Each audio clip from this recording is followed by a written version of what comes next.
Hey guys, welcome back to another video here on Toned In Entertainment, where we love pop culture. Today, it's time for another comic book review, and we're gonna review Cable, issue number 1, released on June 3rd, 2020.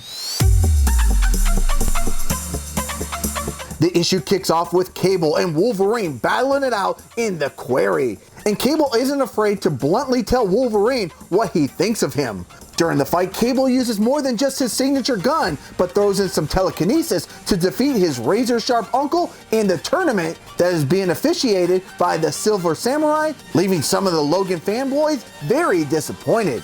As a young Cable is being celebrated in victory, he comes off as a spoiled brat. Now here in this comic, they don't portray Cable as most of us know him, like that gritty older Cable that most of us know and love, but here he's a younger Cable, just trying to live life to the fullest. Cable is somewhat portrayed as a player, as he has Pixie and Armor both by his side. Now, one of the things I like that Marvel does, they've done in some previous series as well, is they do like a chart breakdown of characters you're going to be introduced to, so that maybe some of us that don't know some of the lesser known characters will know who they are as the comic goes along. Cable runs into a younger fellow named Curse, who is distraught after losing his friend Fauna, somewhere where the beautiful land of Kuroka ends and where the monsters begin. It doesn't take long for Cable to track down the frightened Fauna. Fauna tells Cable, "I can still hear his pain." Cable asks, "Who?"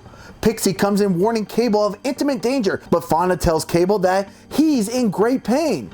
And by he, she is talking about a giant monster about 10 times their size and that somewhat resembles a giant lion. Cable tries to battle the monster with grenades. Pixie throws in her magic charms, but it has little to no effect on the monster. Finally, a blast from Cable's cannon takes down the monster. While on the ground, they notice an object stuck in his paw. Using his telekinesis to remove it, Cable sees it was a sword stuck in the monster's paw. But as Cable grasps the sword, it unleashes an energy that gives Cable images of a robot-looking knight wielding the sword he calls the Light of Galdor. This soldier confronted the monster, but was squashed by the beast. As Cable awakens from his psychic flashback, he's excited about the possibilities the sword can bring, even though the armor suggests to him that he should not touch the sword again. Now, as you can see here, young Cable looks like a giant kid in a candy sword holding off his new sword. From the shadows, Cable's dad Cyclops confronts these young thrill seekers on how they should not be wandering into the Monster Island. Cable shows off the sword to Cyclops and tells him about the flashes he saw.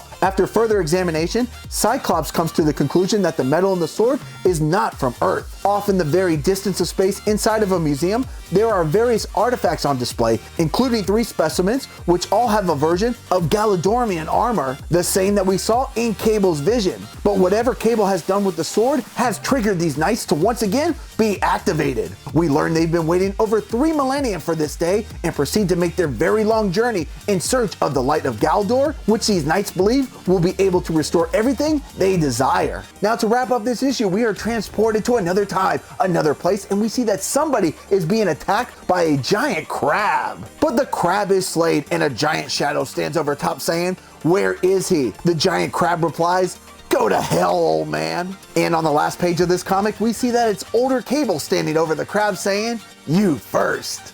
Well, that's going to wrap up issue number 1 of Cable. And for my reviews, I'm not going to do a point scale of 1 to 10 or a letter grade. I'm just going to say whether I recommend this comic or not. And to be perfectly honest, I thought the comic was just straight average, so I don't think I could actually go and recommend it. Now, I'm kind of contemplating right now if I'm going to continue with this series. It really just didn't do much for me, but at the end, it did hook me a little to maybe bring me back. So I think I'm kind of like on a wait and see if I'm going to look at issue number 2. Now, have you guys read the Cable comic? Leave me a comment below. Let me know what you guys think. And if you like comic book reviews like this, make sure you subscribe here to Toned In Entertainment for future videos. Subscribe to the channel.